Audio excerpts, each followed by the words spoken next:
পৃষ্ঠা ১২৮। দুর্গা প্রতিমার সাথে আমার চলন। হিরণ হয় হর্ষই বৈষণ্যরা মূর্ধন্য হিরণ মিত্র। পুজো বলতেই প্রথমেই বাড়ির পুজো আর তার সমার্থক দুর্গা প্রতিমা মনে ভেসে ওঠে।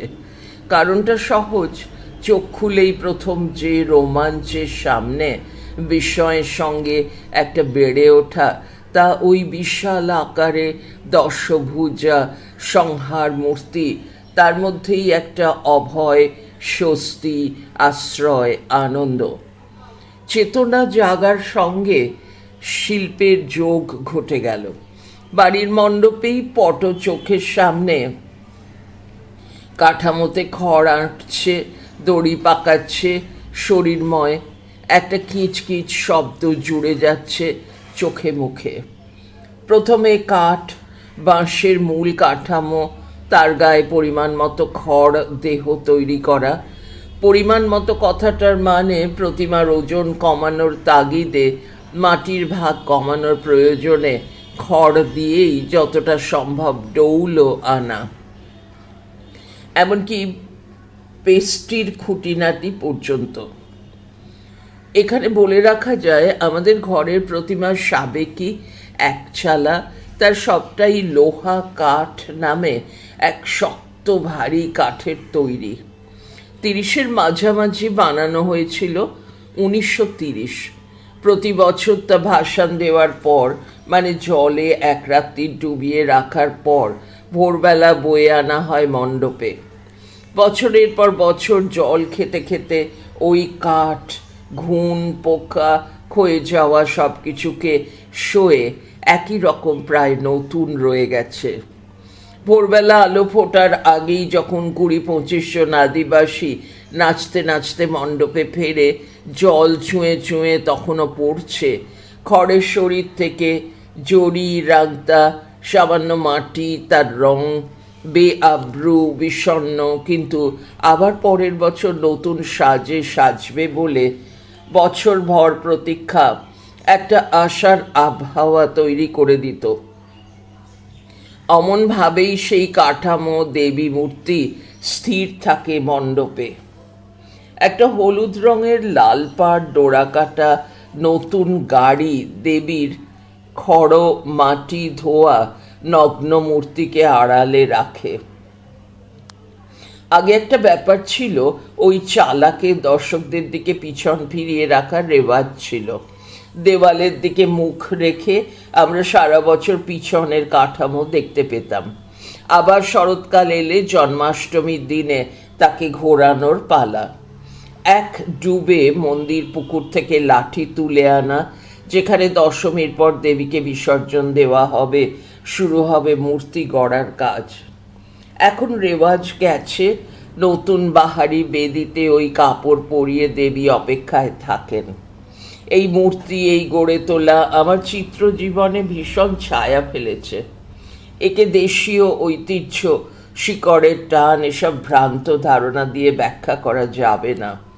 একটা নির্মাণ প্রক্রিয়ায় অংশ নেওয়া, এমন বললেই ভালো।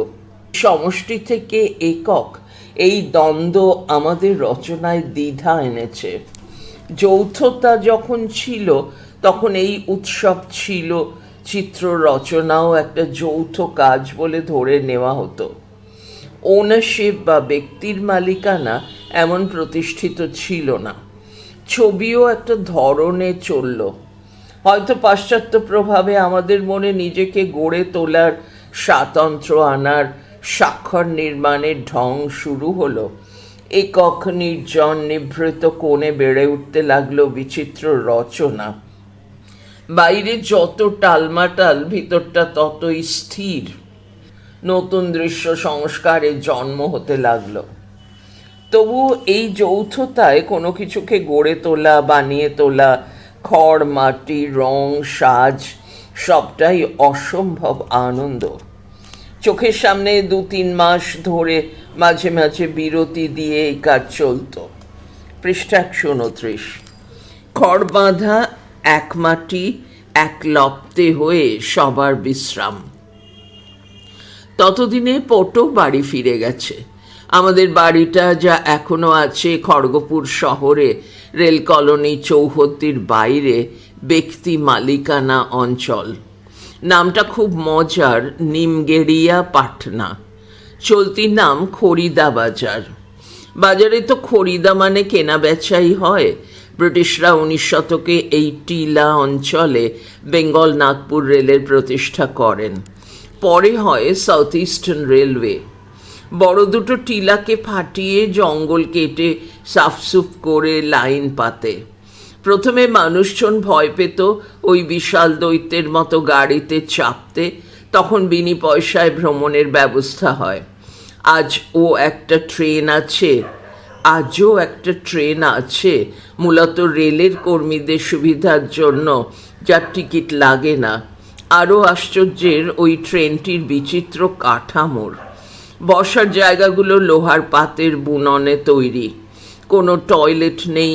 ছাগল, গরু, মোষ, সাইকেল, মোটর বাইক সব উঠে যায় হুড়মুড় করে। মাত্র কয়েকটা স্টেশন শহরের মধ্য দিয়ে প্রান্তিক কলাইকুণ্ডা পর্যন্ত গতিপথ, সেখানে মিলিটারিদের এয়ারপোর্ট। এখানে একটা সাপ্তাহিক হাট বসে, নাম ট্যাংরার হাট। আমাদের হাত মস্কো করা ছবি আঁকার স্বর্গ। খড়গপুর শহরটাকে চিরে যে রেল লাইনে মেদিনীপুর শহরের দিকে চলে গেছে আমাদের বাড়ির কাছ দিয়ে, সেখানে পরে একটা স্টেশন হয়, নাম হয় গিরি ময়দান। এই স্টেশনের পাশেই একটা ময়দান আছে, আমাদের ছোট বয়সের খেলাধুলো বাকবিতণ্ডার ময়দান। শহরের ভূগোলটা না বোঝালে এই লেখা যে উদ্দেশ্যে বা যা নিয়ে লেখা তাকে বোঝানো মুশকিল। এখানে এই মূর্তি গড়ার প্রকরণ একটু বিশদে বলা যায়। যদিও এটা প্রায় সব মূর্তি গড়ার ব্যাপারেই চালু, তবুও খড় মাটির গন্ধ, শরতের আবহাওয়া, ভেজা ভেজা আকাশ, পেঁচা তুলোর মতো মেঘ, এইসব কিছুকে কোথাও একটা বেঁধে ফেলত। যেভাবে পটো হলুদ খড় গোছা গোছা হাতে তুলে পরিমাণ মতো, তারপর সুতলির দড়ি পাক দিয়ে ক্যাঁচ ক্যাঁচ শব্দ তুলে বেঁধে চলত। এই পৃষ্ঠায় ছাপা হয়েছে দুভাগে। লম্বালম্বিভাবে পৃষ্ঠাটি অর্ধেক ভাগ করে বাঁ দিকে সোজা ছাপা লেখা নেমে গেছে এবং ডান দিকে 3টি স্কেচ রয়েছে। লেখক নিজেই এই স্কেচগুলি করেছেন। ওপরে ছবি রয়েছে সাইকেল ইত্যাদি দোকান, মাঝখানে দুর্গার একটা হালকা স্কেচ, নিচেও একটা দুর্গার স্কেচ রয়েছে।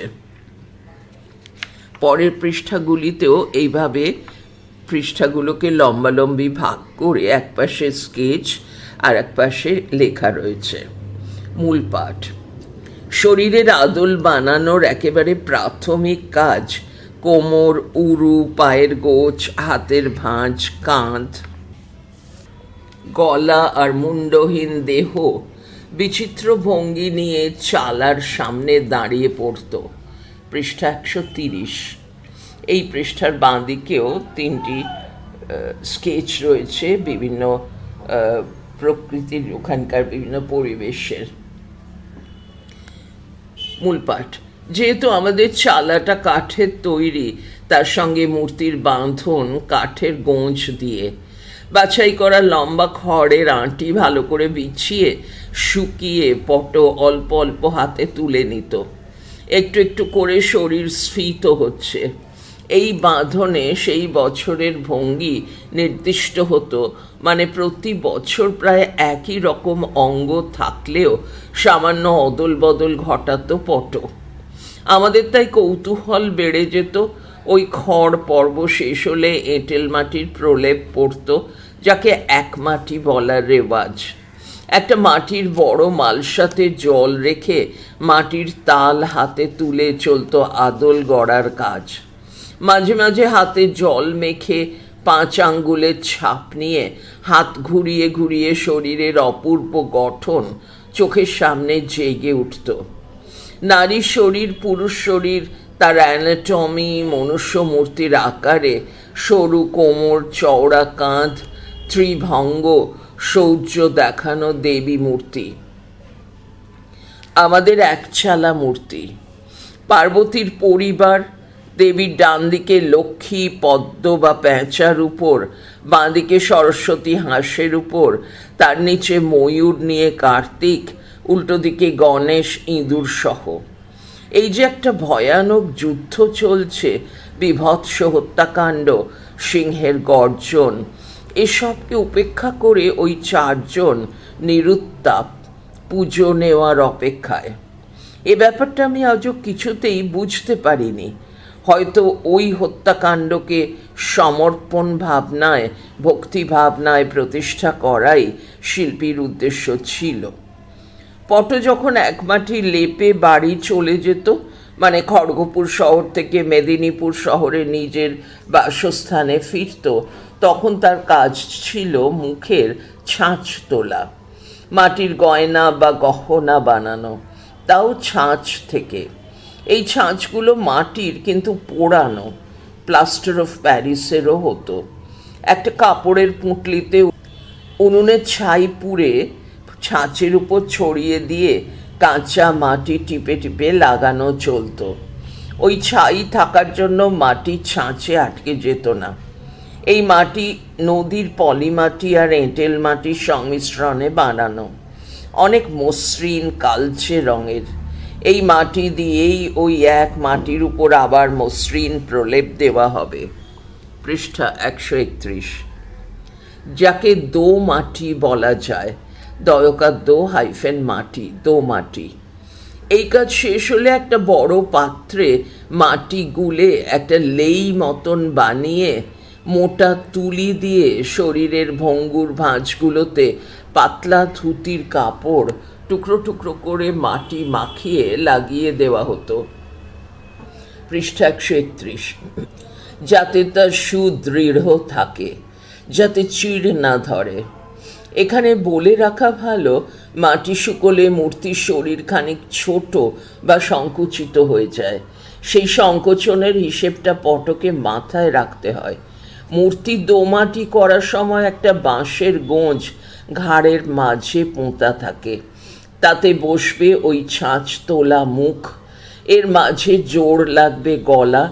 একটা সময় পর্যন্ত আমাদের বাড়িতে মাটির পোশাক পরানোর রীতি ছিল, তখন গহনাও মাটির। সব মিলিয়ে প্রতিমা অসম্ভব ভারী হয়ে থাকত। পরের দিকে রঙিন ঝলমলে সাটিনের কাপড়ের চল হলো। মোটা কাঠের বিশাল চালা, প্রায় 6-8 ইঞ্চি বেড়ের বাঁশ মাঝখানে গলিয়ে 20-30 জন শক্ত সমর্থ যুবক, সবাই প্রায় আদিবাসী, ছুটতে ছুটতে বয়ে বেড়াতো শহর জুড়ে। সেই কাহিনীই আজ বলবো। আমিও কেমন ওদের সঙ্গে ছুটে ছুটে এঁকেছিলাম দ্রুত রেখা। পরের দিকে মাটির কাপড়ের বদলে সত্যি কাপড় এলো, তার সঙ্গে গহনাতেও বদল এলো। ডাকের সাজ, শোলার সাজ, এর বাইরে রামচন্দ্র দাস বোর্ড কেটে সোনালি রাংতা আটকিয়ে জড়ি দিয়ে হাত ঘুরিয়ে অসাধারণ সাজ বানাতো। বিশাল মুকুট, হাত, গলা, কোমর ভর্তি গহনা। আমার ছোটবেলায় ওই নির্মাণে একটু একটু করে দেবীকে সাজিয়ে তোলা, নিজেদের যত্নে বানানো চুমকি জড়ির কাজ মনকে উজ্জ্বল করে দিত। রামচন্দ্র গত হবার পর বাইরে পাল মূর্তিকাররা দায়িত্ব নিল আর বাজার চলতি সাজে সাজিয়ে তুলল। এটা বড় দুঃখের। আজও প্রতিটা ভোর ঘুম ভাঙলে অমন আনন্দ, অমন রাঙিয়ে ওঠা দেবী মূর্তি দিনের চেহারা বদলে দেয়। সারা রাত ঠাকুর সাজাতাম, ক্লান্তি নেই, ঘুম নেই। আস্তে আস্তে ভোর হচ্ছে, শরৎকাল, মাঝে মাঝে বৃষ্টির দাপট, শিউলি ঝরছে উঠোনে। কি অসম্ভব স্নিগ্ধতা, স্নান করে ওঠার মতো অনুভূতি। সূর্যের তেজ বাড়ছে, দেবী উজ্জ্বল হচ্ছেন, তার আগে রামচন্দ্র গুনগুনিয়ে সময়কে চিহ্নিত করে যাচ্ছে। এই পৃষ্ঠাতেও 3টি স্কেচ আছে। একটি দুর্গার খুবই ছাপ, পেন্সিল স্কেচ, কুমোরদের ছবির চারপাশে, মূল পাঠ, পৃষ্ঠা 132। আমি একবার এক স্মৃতি কথায় আমার শরীরে মনে ছবি কিভাবে বাসা বেঁধে গেল লিখেছিলাম। উদ্ধৃতি শুরু। চালার উপর দিকে আঁকা হতো চালচিত্তির। প্রথমে পলিমাটি মাখানো, পাতলা কাপড়ের আস্তর লাগানো মসৃণ জমি, পলিমাটি দিয়ে প্রলেপ লাগিয়ে ঘন খয়েরি রঙা রেখায় ফুটে উঠত দেবীর ভয়ানক যুদ্ধের বিস্তার। এ মাথা থেকে ও মাথা দেবী নানা রূপে যুদ্ধে চলেছেন। আকাশী নীল জমির উপর এই যুদ্ধের দৃশ্য আমাদের মোহিত করে রাখত। শেষে কালো সফেদার বুটি দিয়ে অলংকার বানানো, যেন ভোরে শিউলি ফুল বিছানো থাকত সমস্ত চালচিত্তির জুড়ে। ওই আমার স্মৃতিতে প্রথম ছবি, সম্পূর্ণ শরীর ঘিরে ছবি, বেল আঠার গন্ধে, শিউলির রূপে, বৃদ্ধ পটর গুনগুনিয়ে গানে, শরতের রাত্রি আমার সারা জীবনের সাথী হয়ে গেল। তারই উদ্ধৃতি শেষ। দেবীকে সাজ পোশাক পরানোর আগে তো রং লাগানো হয়েছে। রঙের প্রলেপ যা তেঁতুল বিচির আঠার মিশ্রণে বানানো। সাদা রঙে পুরো শরীর ঢাকার পর বিভিন্ন রঙে শরীর রাঙানো। দুর্গা কমলা, লক্ষ্মী কমলা, সরস্বতী সাদা, কার্তিক হলুদ, গণেশ লাল ও সাদা, মহিষাসুর কখনো নীল অথবা সবুজ, কোথাও আবার কালচে লাল। পশু পাখিরা যে যার নিজের মতো, সাদা পেঁচা, হাঁস, ময়ূর নীল, ইঁদুর ধূসর, সিংহ হলুদ, মহিষ কালো। এই রং লাগানোর পর আসবে অ্যারারুটের আঠার লেইয়ের পরত। এটি একটি রক্ষণ পদ্ধতি। যখন বার্নিশ, যাকে চলতি ভাষায় ঘাম তেল বলে, লাগানো হবে উজ্জ্বল তেলতেলে ভাব আনার জন্য, তখন যাতে ওই বেল আঠার রং বিকৃত না হয়। শুধুমাত্র সরস্বতীকে বাদ দেওয়া হতো, তাকে হাত পালিশের রেওয়াজ। শুকনো কাপড় দিয়ে ঘষে ঘষে একটা হালকা তেলতেলে ভাব। এই যে পদ্ধতি, প্রকরণ, বানানো রীতি, এক পট থেকে আর এক পটর শিক্ষানবিশিতে চলে আসছে। পরের দিকে তেল রং, গাড়ির গায়ের স্প্রে রং, সব মিলিয়ে একটা ইন্ডাস্ট্রি হয়ে উঠল। ঘরোয়া পারিবারিক গুরু শিষ্য পরম্পরা একান্ত অভ্যাসটা চলে গেল। আমাদের বাড়ির পট শুনেছি তার গুরুর হাত ধরে এ বাড়িতে আসতো। নিজের বাস মেদিনীপুর শহরে, সেখানেই আরও 2-3টি মূর্তির ফরমায়েশ থাকতো। ওই যে ছাঁচের মুখগুলোর কথা আগে লিখেছি, সেগুলো মুটের মাথায় চালান হয়ে হেঁটেই খাল বিল নদী পার হয়ে নিয়ে আসতো একজন। ভোর ভোর খড় বিছিয়ে, কাপড় জড়িয়ে, কাঁচা মাটির মুখ থরে থরে গোল করে ঝুড়ির মধ্যে সাজানো থাকতো। লক্ষ্মী, সরস্বতী আর কার্তিক এক ছাঁচ থেকে বানানো। পরে রঙের সময় কার্তিকের গোঁফ আঁকা হতো। গণেশের মুখটা সুঁড় দিয়ে বিপজ্জনক হয়ে থাকতো। এই যে মুখ, তার ছাঁচ, তার নানা ঘরানা। আমাদের বাড়ির আদলটি বেশ ঘরোয়া। ঘরের মেয়ের মতো কোথাও বাংলার 5 চেষ্টা চওড়া, কোথাও গোলছে, কোথাও লম্বাটে। জেলায় জেলায় মেদিনীপুর, বিষ্ণুপুর, বীরভূম, মালদা, মুর্শিদাবাদ, সুন্দরবন সবই আলাদা আলাদা। পূর্ববঙ্গেও আলাদা। আমি সামান্য কিছু সংগ্রহ করেছি। চিত্রতারকারা তখনও এই অঞ্চলে প্রভাব ফেলেনি।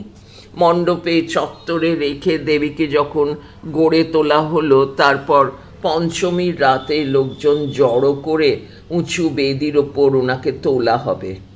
জয়ধ্বনি দিতে দিতে আমরা ছোটরা হাঁ করে দেখতাম অমন বিশাল উঁচু মূর্তি।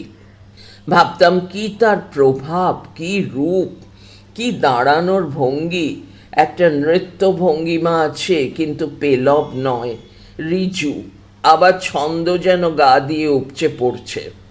কোমরের ত্রিভঙ্গ আমায় মুগ্ধ করে দিত, আজও ভুলতে পারি না। সবশেষে মেজদাদা চালচিত্তিরটা ধরে একেবারে চালার উপর উঠে যেত, বসাতো, আবার নেমে এসে ছোট শিশুর মাপের শিবকে ঠিক মাঝখানে একটা গোঁজের ওপর আটকে দিত।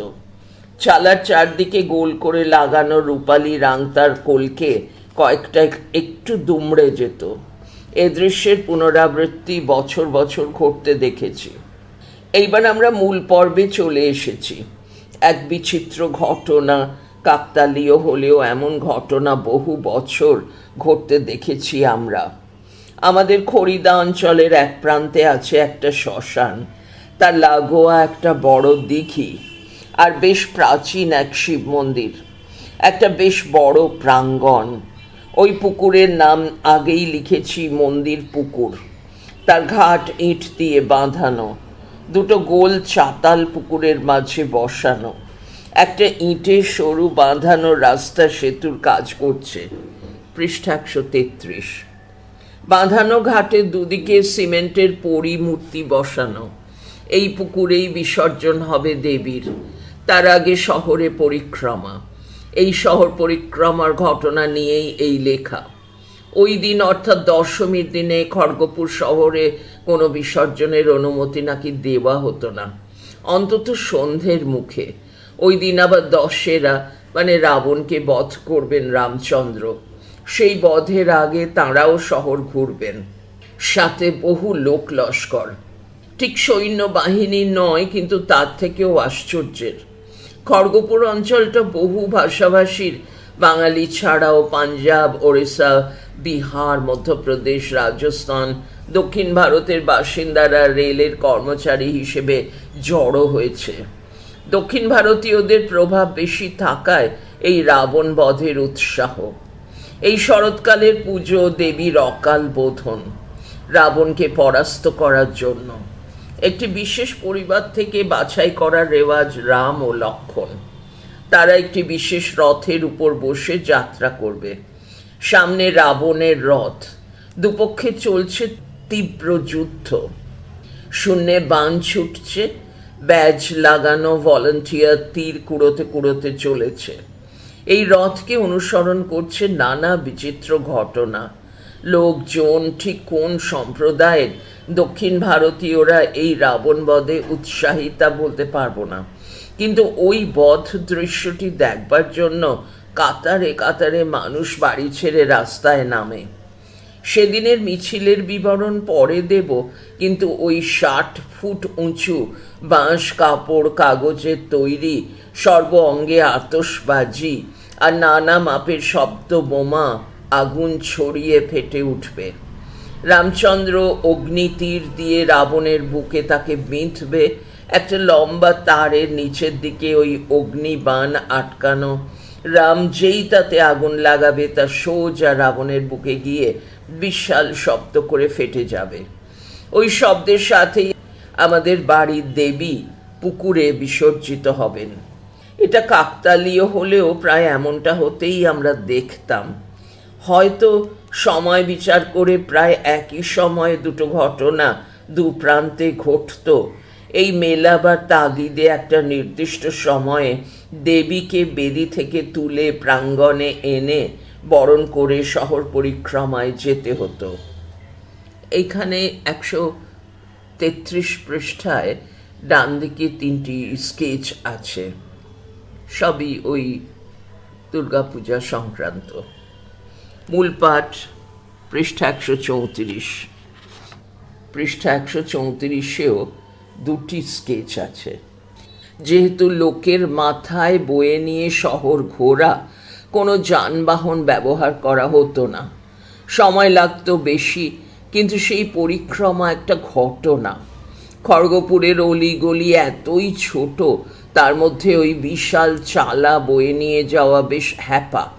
তা কমানোর জন্য বেশ কিছু অংশ কবজা লাগিয়ে ভাঁজ করার ব্যবস্থা পরে করা হয়। আমাদের দেবীর দুদিকে দুটো দাসী থাকে, জয়া, বিজয়া, হাতে তাদের পাখা, দেবীকে বাতাস দেয়। তারা মণ্ডপ থেকে বেরিয়ে লোকের মাথায় যেতে থাকে। এই যে শহর পরিক্রমা বছর বছর ঘটে চলেছে, তাকেই আমি 2005 সালে দৃশ্যবন্দি করতে চেষ্টা করলাম। ওই বিশাল জনসমুদ্র, দ্রুত ছুটে চলেছে বাহকের দল, কোনো দিকে হুঁশ নেই। আমি ছুটে যাচ্ছি আঁকার সরঞ্জাম নিয়ে, ছুটতে ছুটতে হাঁটতে হাঁটতে আঁকা চলেছে। আমার বিচিত্র আঁকা ভঙ্গির এক নবতম সংযোজন। অন্ধকারে এঁকেছি, নাচতে নাচতে এঁকেছি, সিনেমা থিয়েটার হলে এঁকেছি, গানের আসরে এঁকেছি, কিন্তু ওই একবারই ভাসান দৃশ্য চলন্ত আঁকা হয়েছিল। প্রায় 10 কিলোমিটার হাঁটা, সামান্য শারীরিক সক্ষমতা তখনও ছিল। দশমীর দিন দশেরা উৎসব, মানুষের ভিড়, রাস্তায় বাজি ফাটানো দীর্ঘ মিছিল, স্থানীয় ভাষায় জুলুস, বর্গীয় জয়হর্ষ লয়হর্ষ দন্তের জুলুস। মিছিলে লাল সবুজ ফ্ল্যাগধারী ভলান্টিয়ার ট্রাফিক নিয়ন্ত্রণ করছে। একটা বিশেষ মোড়ে আমাদের সঙ্গে এই মিছিলের দেখা হবে। আমরা বাঁ দিকে চলে যাব, ওরা ডান দিকে। সেই সুবাদে আমাদের প্রায় পুরো মিছিলের বিচিত্র গল্প দেখা হয়ে যেত। এখানে অংশ নিত নানা আখড়া। তারা তলোয়ারের খেলা, লাঠির খেলা, আগুনের খেলা দেখাতে দেখাতে চলত। তখন লাল পতাকা রাস্তা আটকাত, কেউ মুখে কেরোসিন পুড়ে শূন্যে ছুঁড়ে আগুন ধরাতো। এর মাঝে চলত ট্যাবলো, গরুর গাড়ির মাথায় দৃশ্য সাজানো। একটা নাটক, কোথাও মহাদেবের জটা থেকে জল পড়ছে, মানে গঙ্গা নামছে। মোটর পাম্প লাগিয়ে জল ওঠা নামার ব্যবস্থা। কোথাও সীতার অগ্নি পরীক্ষা নেওয়া হচ্ছে। নিচে টেবিল ফ্যান লাগিয়ে আগুনের শিখার মতো লাল কাগজ ফরফর করে উড়িয়ে লাল আলো দিয়ে কৃত্রিম আগুন বানানো। পৃষ্ঠা 135। এই পৃষ্ঠায় ডান দিকে 3টি স্কেচ আছে। মূল পাঠ। একটা বিশাল সাপের ফনার নিচে বিষ্ণু শুয়ে আছেন। পাশে হাত তুলে লক্ষ্মী চুপচাপ বসে অভয় দান করছেন। এছাড়া রাবণের সীতাহরণ, জটায়ু বধ, ভরতের খড়ম পুজো সিংহাসনে রেখে এসব তো থাকেই। গায়ে রং মেখে অলংকার পরে পুরুষেরা মহিলা সেজে লোমশ চেহারায় বড় কষ্ট করে পথ পরিক্রমা করত ওরা।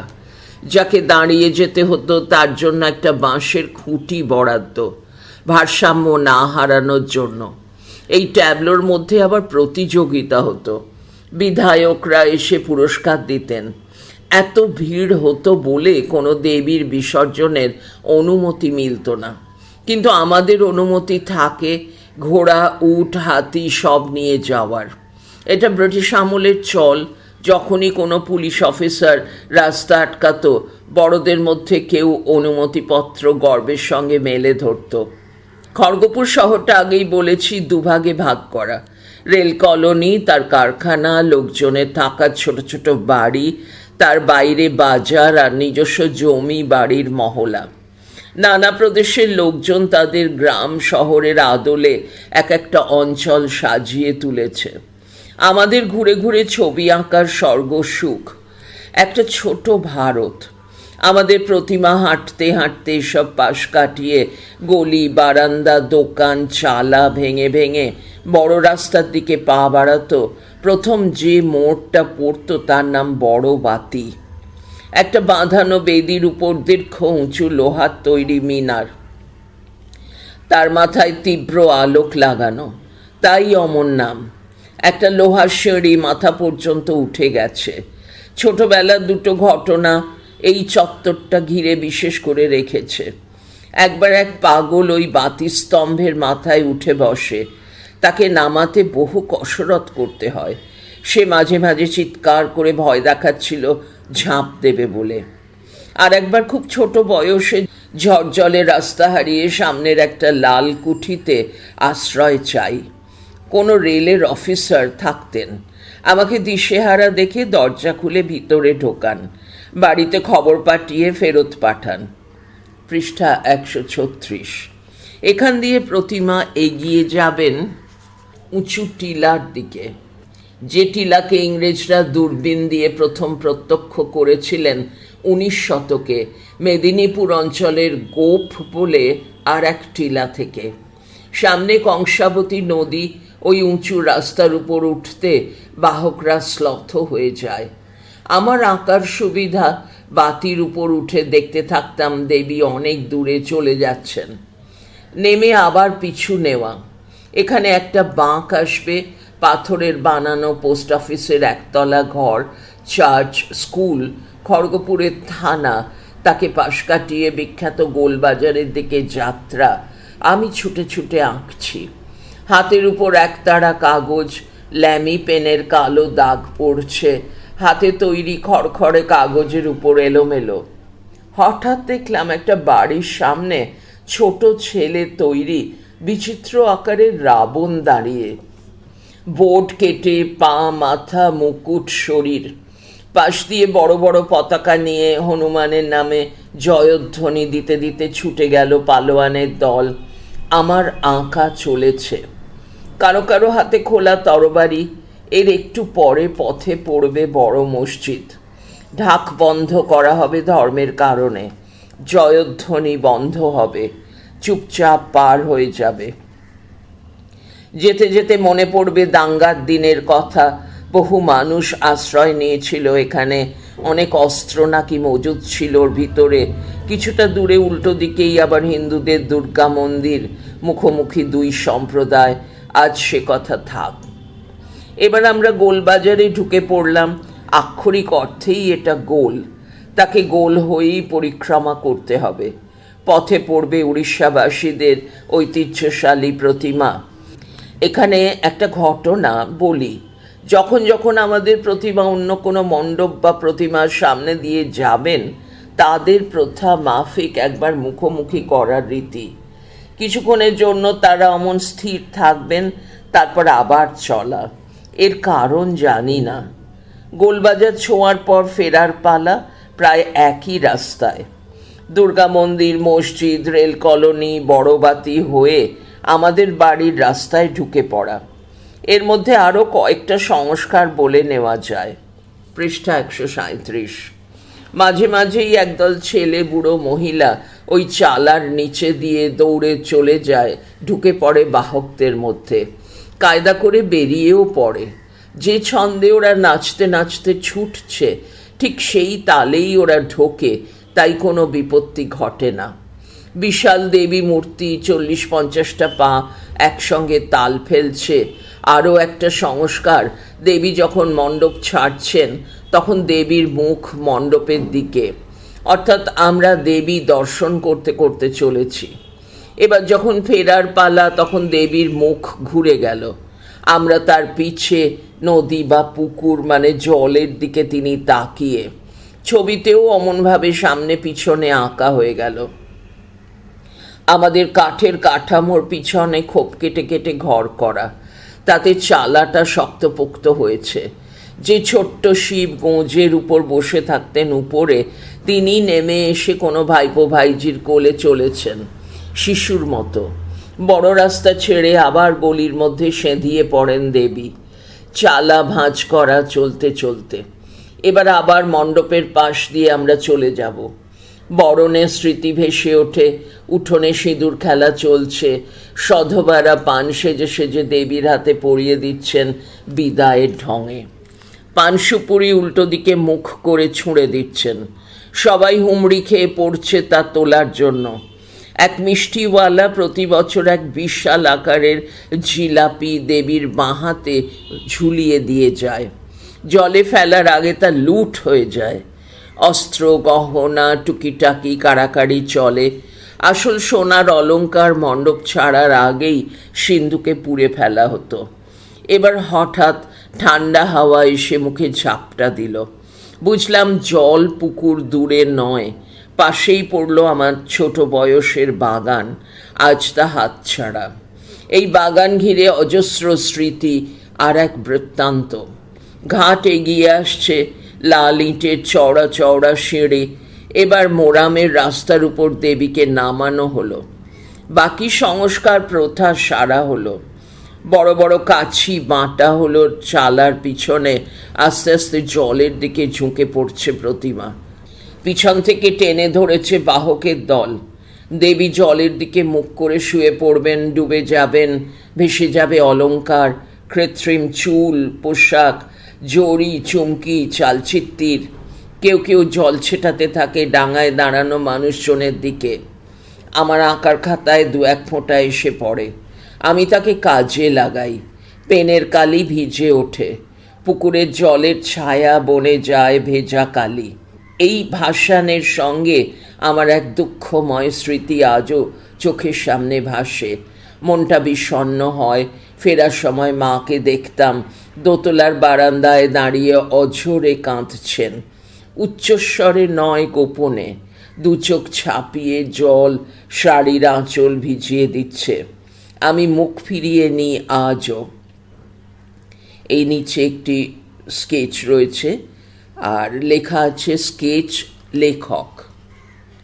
পড়া চলছে পরের ফাইলে, পৃষ্ঠা 138। থিমেশ্বরী, স্বপ্নময় চক্রবর্তী।